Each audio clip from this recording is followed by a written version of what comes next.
Ok,សួស្តីអ្នកនរគ្នាជួបជាមួយខ្ញុំម្ដងទៀតហើយអញ្ចឹងថ្ងៃនេះយើងនិយាយអំពីការអឺ join domain ម្ដងអញ្ចឹងកាលពីវីដេអូមុនเราបាននិយាយហើយអំពីការ install ហើយជាមួយ set up VMware ហើយជាមួយនឹង Active Directory របៀប install ហើយនិង set up Active Directory ជាដើមអញ្ចឹងថ្ងៃនេះយើងនិយាយពីការ join domain ម្ដងហើយខ្ញុំចង់សួរថាហេតុអីបានជាគេចង់ join domain ហើយឬក៏គេធ្វើការ join domain ហ្នឹងបាទមូលហេតុនៃគេធ្វើការ join domain អ្នកនរគ្នាព្រោះដោយសារតែ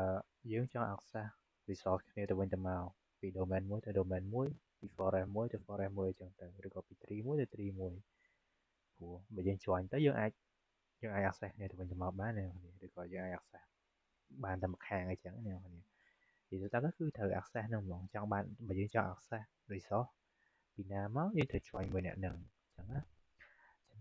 មិនមែនបានទេអ្នកនរគ្នាគាត់ថាយើងដូចតែយើងបង្កើត server ដែរតែឥឡូវយើងគាត់បង្កើតជា client មួយអូខេខ្ញុំ search ឈ្មោះផងចឹងអ្នកនរគ្នាកុំច្រឡំថាពីវីដេអូមុនខ្ញុំមាននេះខ្ញុំមានឈ្មោះ e6 VMware តែមិនបានចេញ e6 server ចឹងតែដូរឈ្មោះមុននឹងតិចទេដោយសារតែខ្ញុំត្រូវបង្កើតម៉ាស៊ីន client មួយទៀតដើម្បី join គ្នាមួយ server នឹងឯងអញ្ចឹងបើខ្ញុំត្រូវដូរអានេះជា server វិញដូរពី e6 VMware មកជា e6 server វិញកុំឲ្យវាពិបាកអញ្ចឹងជាដំបូងខ្ញុំសូមតដូរថែម all មួយទៀតសិនអ្នកនរគ្នាដែលបាត់ចាំពេលក្រោយចាំពេលក្រោយកុំឲ្យបាក់អូខេអញ្ចឹងយើងបង្កើត client មួយមកចុចកន្លែង create a new virtual machine នេះមកហើយចុច next អីដូចទៅមុនដែរអ្នកនរគ្នាខ្ញុំទៅលឿនទីណាព្រោះបើអ្នកនរគ្នាអត់យល់ទេអ្នកនរគ្នាអាចមើលពីវីដេអូទី1បានអូខេអានេះដូរឈ្មោះមកដាក់ថា e6 client វិញមកអ្នកនរគ្នាអូខេចឹងអានេះខ្ញុំដាក់ក្នុង folder ខ្ញុំមួយ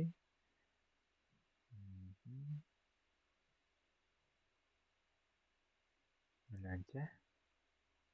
ខ្ញុំទៅបង្កើត folder ហើយ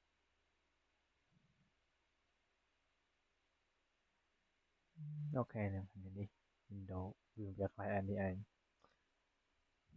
អ្នកនាងចង់ដាក់នៅឡាក៏បានដែរខ្ញុំដាក់នៅក្នុង drive D ខ្ញុំទៅកុំឲ្យវាពេញ drive C អូខេចុចនេះទៀតអូខ្ញុំភ្លេចថាខ្ញុំធ្លាប់ដាក់ហើយខ្ញុំសេតាមគាត់អ្នកគ្នាអត់អីទេចឹងនេះខ្ញុំគ្រាន់តែថែមអូខេ make new folder វិញខ្ញុំយកឈ្មោះនឹងដដែលក៏ខ្ញុំថែម R មួយទេហើយខ្ញុំបង្កើត folder ថ្មីអត់ទេ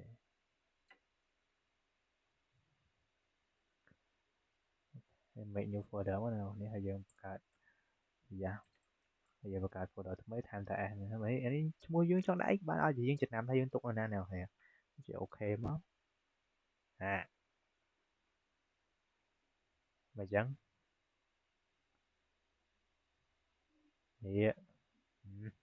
នេះទុកក្នុងនេះសិនអូខេអញ្ចឹងយើងញ៉ៃថ្ងៃទៀតនេះជាស្រេចអូខេយើងដាក់ក្នុង folder ហើយយើងចុច next មកហើយនេះយើងចង់ដាក់ជា single file ក៏បាន multiple file ក៏បានចង់បានមានណាក៏បានដែរហើយក៏យើងស្រួល copy មួយស្រួល read ទៅវាលឿនកុំឲ្យយើង slow ពេលយើង run អីក្នុង virtual machine យើងហ្នឹងហើយអានេះ 60G ប៉ុណ្ណឹងបានយើង store វាជា single file អានេះខ្ញុំសម្រេចចិត្តថា store ជា single ហ្នឹងសម្រេចចិត្តមកហើយ custom វាមកចានេះទុកតែ 2G បានខ្ញុំមិនសិន client នេះគ្រាន់តែជា demo ឲ្យអ្នកនរមើលទេអញ្ចឹងអានេះខ្ញុំដោយសារខ្ញុំមាន file របស់ខ្ញុំស្រាប់អញ្ចឹងខ្ញុំដាក់ file នេះមក file window របស់ខ្ញុំអ្នកនរគ្នាអូខេនេះអ្នកនរគ្នាខ្ញុំមានអានឹងស្រាប់អ្នកនរគ្នាអាចឡើងវានៅក្នុងអ៊ីនធឺណិតបាននៅលើ Chrome នៅលើ Google អីបានអ្នកនរគ្នាអញ្ចឹងខ្ញុំហើយអស់ហើយខ្ញុំ close វាមកហើយចុច finish មកអ្នកនរគ្នាបន្ទាប់មកខ្ញុំបើកម៉ាស៊ីននេះមកអ្នកនរគ្នាអូខេហើយកុំចុចណាអ្នកនរគ្នាពេលណាយើង install ឲ្យចប់យើងចុចតាមក្រោយចង់យកមកយ៉ាងអីចេះ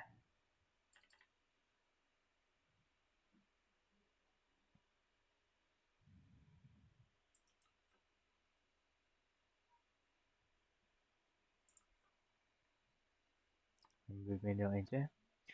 ចាំមើលខ្ញុំឆែកមើលសិនអ្នកគ្នាចូលទៅក្នុង VM ចូលមើល setting ហើយចូលក្នុងនេះដាក់ file ត្រូវតែអ្នកគ្នាដិតអីទេជាអូខេវិញមកកាត់អីមែន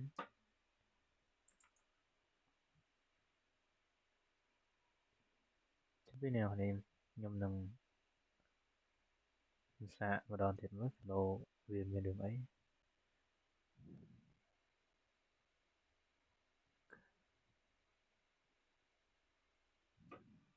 កាត់អីអូខេអ្នកគ្នាមុននឹងខ្ញុំចាំវាមកសន្ទុះយើងមានតែធ្វើអីគ្រាន់តែអង្គុយចាំវាមកសន្ទុះហ្នឹងមិនខ្ញុំឆ្ងល់ដែរអ្នកគ្នាអូខេអានេះយើងទុកវាដដែលមកយើងប្រើជាភាសាអង់គ្លេសទៅយើង install ណាមក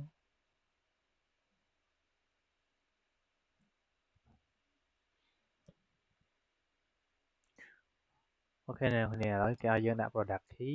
អញ្ចឹង product key យើងអាច search វានៅតាម GitHub បានតែអានេះខ្ញុំយកមកឲ្យអ្នកគ្នាស្រួលក្នុងការយកទៅដាក់យកមកអញ្ចឹងយើងយកអានេះយកមកដាក់មកនេះប្រើមួយនេះទៅវាស្រួលដំណើរការព្រោះខ្ញុំឃើញ comment ក្នុង GitHub អីគេដាក់មកថានឹងដំណើរការឲ្យដែរអូផ្លេចតែ copy អត់កើតអូខេ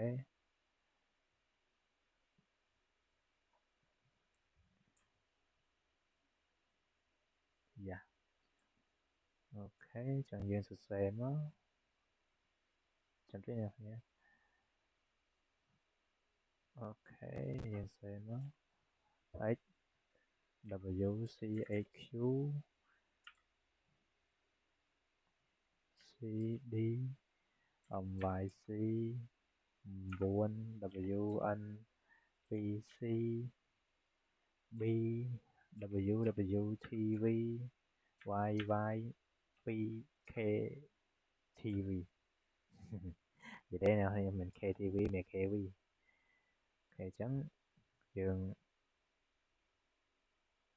បើកអានេះមកវិញមកចុចនេះមកអ្នកគ្នា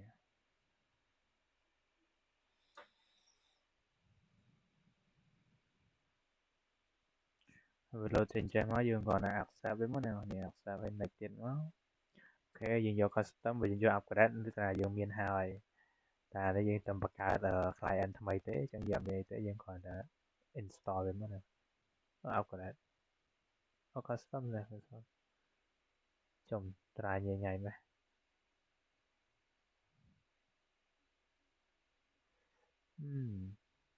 ត្រាយពួកនេះវាអត់មានអីនេះវាអត់ប្រយោជន៍ទេអ្នកគ្នាមើលសាយវាស្អាត0 0ទាំងអស់ចឹងយើងអត់ត្រាយនេះមកណាយើងមិនបាញ់ចែកត្រាយញ៉ៃយើងយកអាលើហ្នឹងមកហើយយើង next ទៀតមក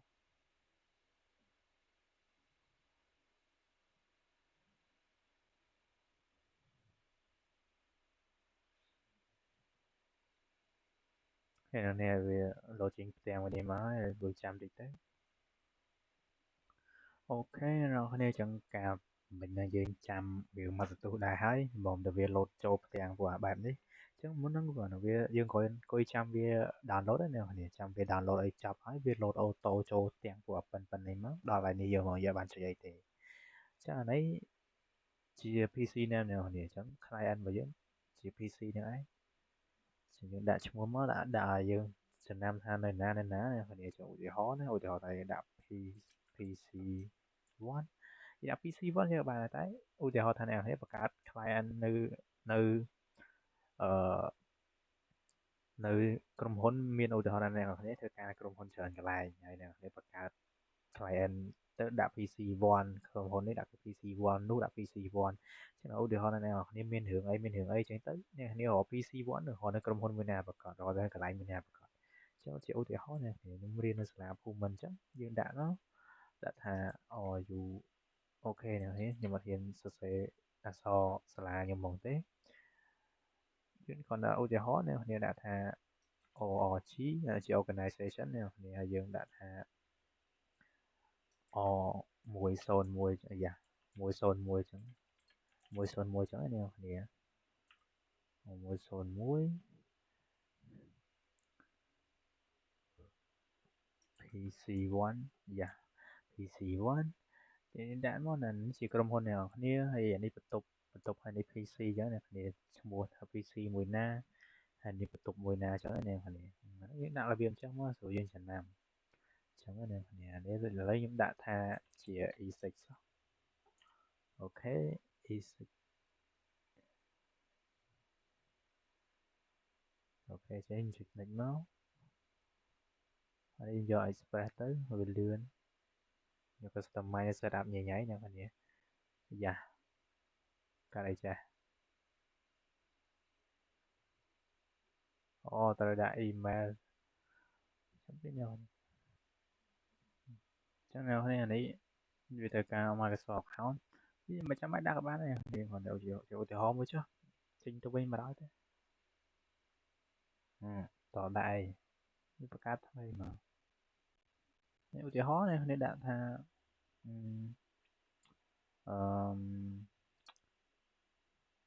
Jenny អញ្ចឹងអ្នកគ្នាមិនសេ Jenny សេឈ្មោះខតហ្នឹងអូខេ Jenny អញ្ចឹងអ្នកគ្នា password មិនដាក់ក៏បានដែរគ្នា finish ប្រាច់ដាក់ក្នុងវេទនាជិះក្បាលយើងចេញហើយមកបាត់អូខេ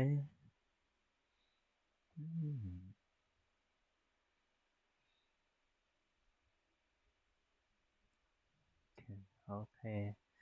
ចានេះវាចេញមកវាដូចទៅ Windows 8អ្នកគ្នាយើងប្រើ Windows 8អាសាខ្ញុំដាក់ Windows 8ដល់ពេល Windows 8គេចេញមកបែបអូខេចាវាចេញផ្ទាំងមកបែបហ្នឹងអ្នកគ្នាអូខេចឹងអ្នកគ្នាឥឡូវយើងមកដល់កន្លែង Windows ហ្នឹងហើយយើងមានតែយើងមកដូរnetwork ដូរ IP address អ្នកគ្នាអូខេអញ្ចឹងយើង right click នៅលើវាមកហើយយើងចូល setting ដដែលមកអញ្ចឹងមកដល់កន្លែងចំយ៉ាណាណាចាអូខេនេះយើងកុំប្រើណាទៀតអីណាហ្នឹងវាប្រើបានតែ host IP address មួយ share the host IP address យើងយក custom មកអានេះ specific ទៅកន្លែងណាមួយច្បាស់លាស់ហើយយើងយកមួយណាក៏បានអ្នកគ្នាយើងយក win បានតែ host only យកអានេះមួយអ្នកគ្នាយកអា0នេះបណ្ដោយហើយយើងដូរ server របស់យើងអាយ៉ាអូខេសិនមកហើយយើងដូរអានេះមួយទៀតអូហើយដល់យើងបើកសិនណាអូខេយើងចូល setting មកហើយយើងដូរអានេះដាក់ Windows 0ដូចគ្នាអ្នកគ្នាអូខេជាអូខេមកអូខេតន់ពេលដែលខ្ញុំចុចឡើងនេះហើយខ្ញុំសុំស្រេចឈ្មោះទៀតអ្នកគ្នាអូខេចាំមកដល់នេះវាសួរយើង network PC device ចុច no ណាអ្នកគ្នាអូខេអញ្ចឹងយើងមក set IP address ណាអ្នកគ្នាអូខេអញ្ចឹងមិញហ្នឹងយើងមានបាននេះហើយអត់ទេអូខេអញ្ចឹងឥឡូវយើងមក control panel មក control អូខេយើងហៅដាក់វាធំមកយើងស្រួលហៅអ្នកគ្នាយើងហៅកន្លែងនេះ network and sharing center អ្នកគ្នាយើងចូលឡើងហ្នឹងមកហើយយើង double click ទៅនេះមកហើយចុចយក property អ្នកគ្នាហើយយើង scroll រហូតមើលនេះ IPv4 អ្នកគ្នាដូរ IPv4 មកអញ្ចឹងអានេះយក automatic អូខេយកអានេះអញ្ចឹងយើងដាក់នេះមក192 168.100.1អ្នកគ្នាដាក់ចឹងមកទៅហើយអូខេអានេះយើងសម្រាប់ដាក់ server អ្នកគ្នាអា DNS ដាក់ IP របស់ DNS server យើងយក IP ដែលយើងដាក់នៅក្នុង server នេះតែទៀតយើងត្រូវ set ឲ្យវាដូចគ្នាទេអញ្ចឹងណានេះដាក់ក្នុងមួយនេះអញ្ចឹងឥឡូវយើងដាក់វាឲ្យមក192 168.1.1អាយ៉ាអូខេចុច1អានេះ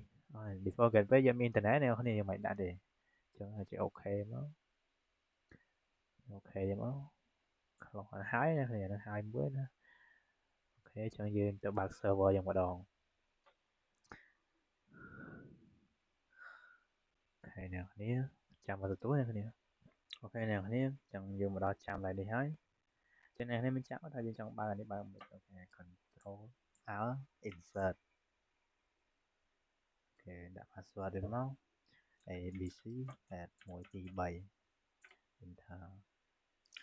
ចឹងនេះយើងស្អីខ្លះទេនេះយើង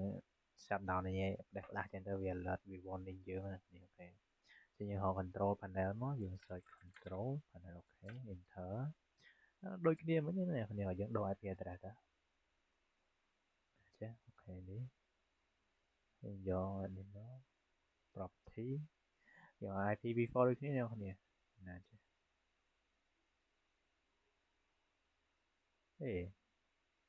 អាហ្នឹងណា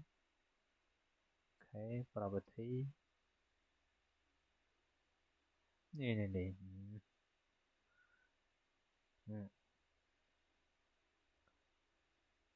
ះគេមិញ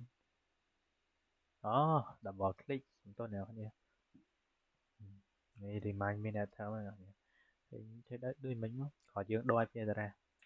92.168.1.1ចាអ្នកគ្នាចឹងអា subnet នេះមានស្រាប់អានេះយើងមានទេអ្នកគ្នាហើយអ្នកនេះឆ្ងល់ថាថៃมันមាន DNS server នេះមកស្រាប់ចឹងអាម៉ាស៊ីនរបស់យើងនេះម៉ាស៊ីន server របស់យើងនេះវាដើរតួធ្វើជាម៉ាស៊ីន server ស្រីនេះចាំតិចខ្ញុំឈប់ display នេះតិចពេលអ្នកគ្នាចឹងអ្នកគ្នាវិញយើងនិយាយដល់ហើយនេះអ្នកគ្នាអូខេដល់ហើយ DNS server នេះហេតុអីมันវាចេញជា IP address បែបហ្នឹងចឹងអាម៉ាស៊ីន server របស់យើងនេះវាដើរតួធ្វើជាserver ដើរតួធ្វើជាមិនមើលខ្ញុំប្រាំងបន្តិចបានទេឃើញនេះចឹងមិញដោយសារតែរៀងប្រាំងបន្តិចចឹងអាម៉ាស៊ីនថៃបានចេញអា IP address របស់ DNS ចឹងអាម៉ាស៊ីនរបស់យើងនេះម៉ាស៊ីន server របស់យើងវាដើរតួធ្វើជា server ហ្នឹងផងហើយដើរតួធ្វើជា DNS server ផងនេះចឹងយើងចង់ដាក់មួយណាក៏បានដែរយើងចង់ដាក់មួយនេះក៏បានហើយប្រៀបដូចជា local host ចឹងនេះចឹងណាហើយយើងចុច OK មកយ៉ាទៅពេលក្រោយចុះអូខេចុច OK មកអូខេទៀតយើង close ចឹងនេះយើងចង់ឆែកមើលថាIP address យើងត្រូវក៏អត់យើងសេមក IP config enter មកចម្រាក់អូខេជួយស្ដាប់ខ្ញុំស្អីក្នុងនេះអត់ឃើញចឹងអូខេឥឡូវមកមើលយើងមកមើលក្នុងនេះម្ដងយើងមើលក្នុង server យើងមក search ថា cmd អូខេយើងដាក់ IP config មកថាយើងបាននេះត្រូវអត់នេះគ្នាយើង set នៅក្នុង client ក្នុងម៉ាស៊ីន client របស់យើងហ្នឹងយើងដាក់មួយនេះយើងដាក់ IP មួយនេះចឹងវាត្រូវហើយអ្នកគ្នាចឹងណាអូខេអ្នកគ្នាឥឡូវយើងវាសារតែមួយ server ម្ដងទៀតសិនវាកាត់វាហ្នឹងមកពីខ្ញុំមកពីវាជា server ហ្នឹងខ្ញុំមិនសូវច្បាស់ដែរអ្នកគ្នា cmd ម្ដងទៀតមក IP config ហើយវាកាត់អីវាមិញមិនទៅវាទៅជាអញ្ចឹងអូខេអានេះវាជា IP address យើងដាក់ឲ្យម៉ាស៊ីន server របស់យើងអ្នកគ្នានេះម៉ាស៊ីន client នេះម៉ាស៊ីន server មកច្រឡំគ្នាអូខេអញ្ចឹងឥឡូវយើងping ទៅកាន់ client របស់យើងមកកើតស្គាល់ 192.168.1.1 100.1ជាស្រ័យអ្នកនាងលឿនតិចជា 100.1 យើង ping ស្គាល់អត់ចំយ៉ាក់អត់ស្គាល់អីទាំងអស់កើតអីចេះមកពី firewall អ្នកគ្នាតិចជាប់ firewall អីហ្នឹងឥឡូវយើងសាកចូលក្នុងនេះមើលអូខេហើយយើង ping មកកាន់ server វិញមើល 2.168.1.1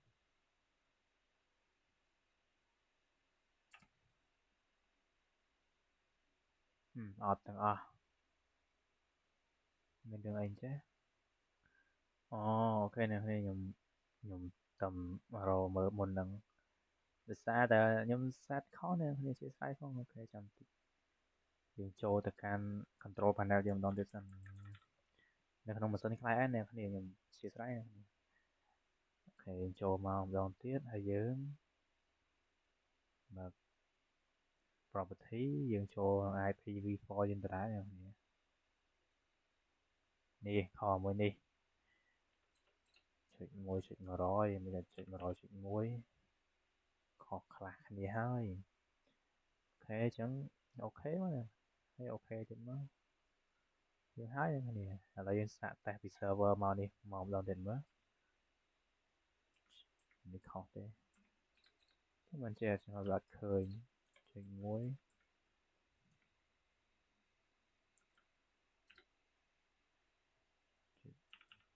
rồi xạ phình nữa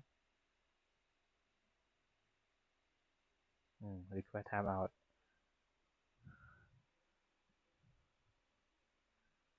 chẳng ai nằm mà bị firewall này là dùng mà mơ bị server nhưng với nhà đi vì change đi vì ping mod card mà bị firewall này là mà dùng mà mơ server nhưng với mà mơ bị client dùng mà server và những chỗ xiêm đi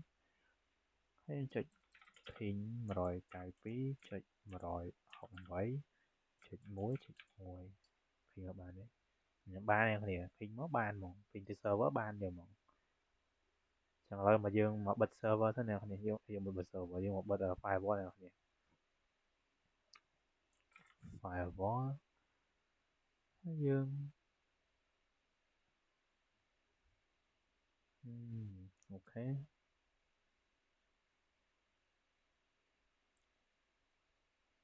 đi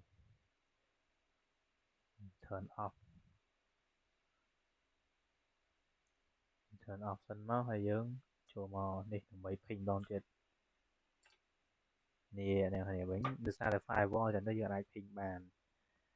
chẳng viên chẳng ấy như nào này đấy còn tờ dương ping là mấy tha service score hay ở đó vì chọn là network tầm muối á ok chẳng lấy dương mà mưa cái nông server mình trong vậy ấy cũng là server ta là server là dương mà mưa cái nông net anh đi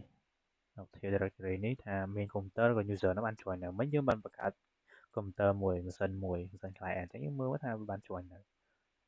nói này phải nhận giống như ban hiểu về chọn là do ban setup hưởng chọn nhưng mà dương setup hưởng IP address hưởng A nên ta chứ là dương mà châu nông mà sân client dương vĩnh ở dương hiệp trăm chọn cho mùi nắng server và dương control cái này bật ấy da ok tục chân các bạn này thầy dương trời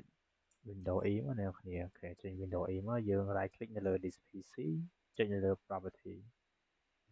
trên lên property rồi dương nè này khơi nè này khơi workgroup này nè trong workgroup người ban là một sân pi bay buôn đây chẳng á trong ban tôi ta thì dương cho như đồ mát nhưng ban trần chạy setting thì máu dương chạy thì máu nhưng cho máu cho đồ mền mình hay dương mình cháo như thế là đồ mền nhưng ban sẽ đại chứ chắc slot dương đã đi vào mối đòn local này còn mình chạm lại nè mà chắc là sao rồi mà như ở tinh rồi mà dùng dùngประกาศมา free បើដូច facebook.com youtube.com messenger instagram.com អីនេះសើ domain គេទិញគេបងលុយចឹងទៅអានេះយើងមានតែ .local ដែរអូខេជាអូខេមកហើយវាស្គាល់ចឹងហ៎មកពីយើងបាន point ទៅកាន់ម៉ាស៊ីន server នេះយើងបាន point ទៅកាន់ IP address របស់ DNS ហ៎ DNS server ចឹងអូខេចឹងអូខេមកហើយទៅការ user password ដាក់ administrator yeah administratorដាក់ password abc at 123អាយ៉ាខុស username password ខ្ញុំភ្លេចខ្លួនឯងទៅដឹង administration abc at 123អាយ៉ាមិនចេះ Thế cho nên nếu mình nhung kalau nhung sesuai ai khom mun nang dang ban vi ở đòi trình chẳng như cho mầm đón tiếp nè này thì mỗi dot local viên check ok để mà này nhung play ai mua thế đó administrator ok abc at mũi vì 7 ok này cả đây cha welcome to ESET local domain chính như nào nhỉ bị trường chói nhé ok chấm này tôi dân thờ restart đầm bay ở score nhỉ ở đây kênh tôi là soi để mua chính trị khó để mà ok ở đây restart với cháu thế nào khi mình nhấn lại password ấy nó dương của mọi dương chỉ admin dương của mọi client đó này nhiều bà dương ở client đó client ai đó bạn về nhảy bàn đó chuan chuan che chuan cho dương chọn chuan bên nào các bạn chẳng giờ lại cục rong của các bạn để chứ dương giờ cho chuan ní đầm bay có access mấy mình thấy dương dương có trong cục rong resource cục rong ấy đây này ok chẳng chồng mà nó đưa mình đặt password này dương ở đây để ok chẳng là xã cho thầm mơ sân server bây giờ mới thà dương ban đi hơi này dương ban chuan cái hơi đấy cái ban chuan dương đấy ok này này cái này khởi nhất Isaac mỗi zone mỗi PC vào nhưng mà cái ban chuan này cái này khởi nhất ok anh ấy để sao anh ấy dương khởi công tờ rồi chấm chấm mơ video khỏi nhưng ông vì nào nếu ông PKประกาศ user ដើម្បី login មួយ computer ហ្នឹងហើយយើងបញ្ជាពី server ទៅយើងបង្កើតពី server ទៅមើលអ្នកគ្នាយើងបញ្ជាពី server ទៅខ្ញុំមិនទាន់ច្បាស់អ្នកគ្នាចាំមើលខ្ញុំរៀនថែមតិចទៀតខ្ញុំនឹងប្រាប់អ្នកគ្នាទៅវីដេអូក្រោយអញ្ចឹងអរគុណអ្នកគ្នាសម្រាប់ការមើលវីដេអូមួយនេះហើយបើថាអត់យល់កន្លែងណាអីរៀងរអាក់រអួលឬក៏មានកំហុសខុសឆ្គងណាអីអ្នកគ្នាសូមអធិស្ឋានផងព្រោះខ្ញុំតែរៀនធ្វើវីដេអូទៅវងដែរទេខ្ញុំចង់ចែកម្លែកពពួកការអប់រំឲ្យបានច្រើនជាងអ្នកគ្នាហើយមានការរៀនការអីបានច្រើនការអប់រំបានច្រើននៅលើបណ្ដាញសង្គម YouTube អីចឹងអ្នកគ្នាអញ្ចឹងអរគុណអ្នកគ្នាក្នុងការមើលវីដេអូនេះបើថាអត់យល់កន្លែងណាអីអ្នកគ្នាអាចសួរនៅក្នុង comment បានខ្ញុំអាច reply បានតាមតែចំណេះដឹងខ្ញុំមានអ្នកគ្នាអញ្ចឹងអរគុណច្រើនអ្នកគ្នាជំរាបលា